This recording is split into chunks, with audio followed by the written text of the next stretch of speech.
pag-ulit at pag-practice ng ating wika, maaari ba sabihin kung ano ang kahalagahan ng these phrases? Mahalaga ang pag-ulit at pag-practice ng wika sa ating pagsusulat at pagbabasa. Maraming salamat.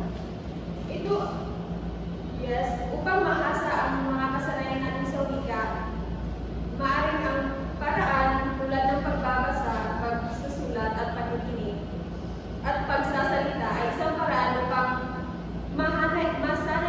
masanay tayo sa ating wika sa pamamagitan ng pag-uulit at pag-practice. Ang pangalawa natin ay motivasyon at engagement. Dapat may ibigay naman aktibidad at materialis na kaakit-akit at may kaugnayan sa interes ng mga mag-aaral. So, ang ibig sabihin daw ng motivasyon at engagement ay maglikha tayo ng mga iba't ibang kagamitan para magbigay ng interes sa mga mag-aaral. So, pangatlo, pagbibigay ng feedback. Ang regular na feedback mula sa guro at kapwa mag-aaral ay nakakatulong sa kanila na maunawaan ang kanilang mga pagsusulit.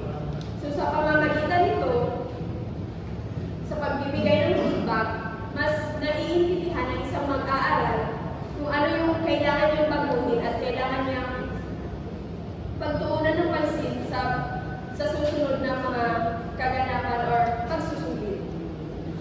So, pang-apat, pagbuo ng kasanayan. Pagbuo ng kasanayan.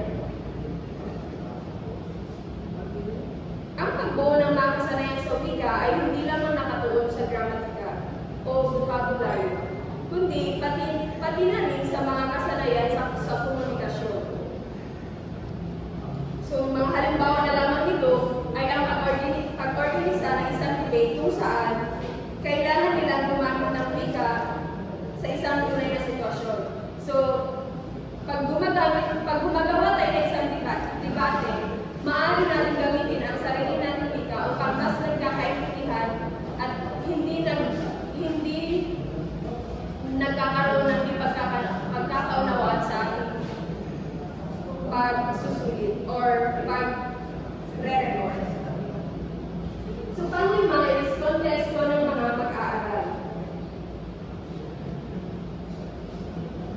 Konteksto ng mga mag-aaral. Ang pagtuturo ng wika ay dapat sumangkot sa konteksto ng mga mag-aaral. So, ang konteksto ng mga mag-aaral ay particular sa reliyon.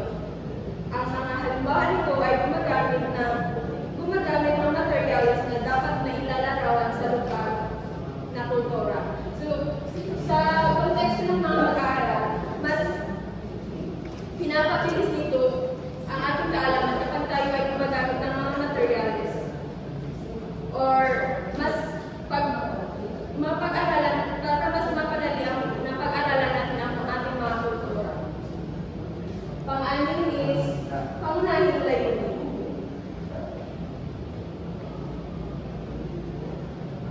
Ang pag-unawa sa mga pagkakaiba sa kultura ay naging tulay sa mas malalim na pag-unawa sa wika at pagkikipag-ugnayan sa ibang wika, sa ibang tao.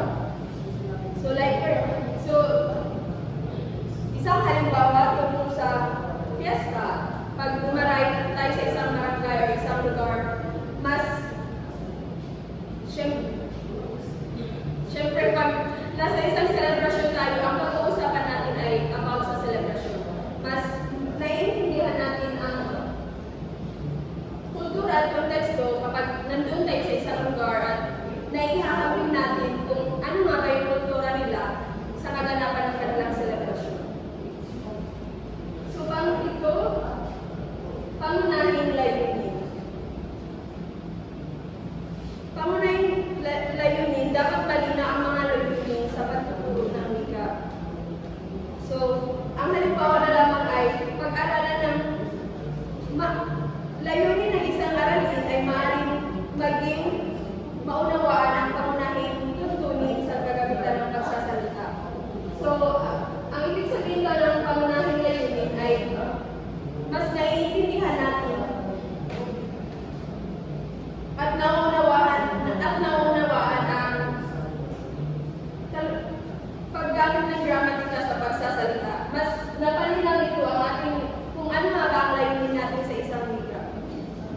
So, pangwalo, pagkikilala sa iba't ibang estilo ng pagkatuto.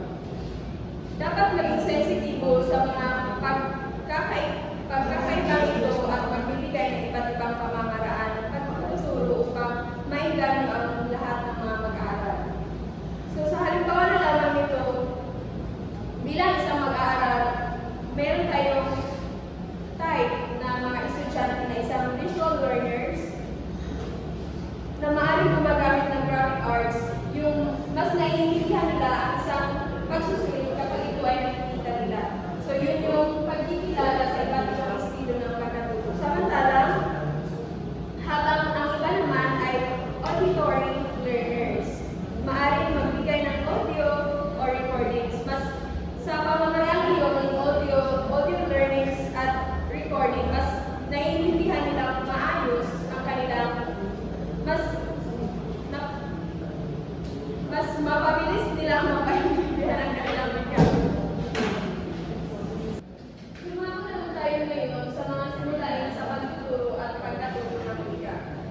So, ang una, nasasagot sa mga mag-aaral. So, nasasagot sa mga mag-aaral. Ang aktibong pagkikilahok ng mga mag-aaral sa kanilang pagkatuto ay mahalaga. So, halimbawa na lamang, group activities or role play. Mahalaga ito upang ito ay nasasangkot sa pamamagitan ng mga mag-aaral.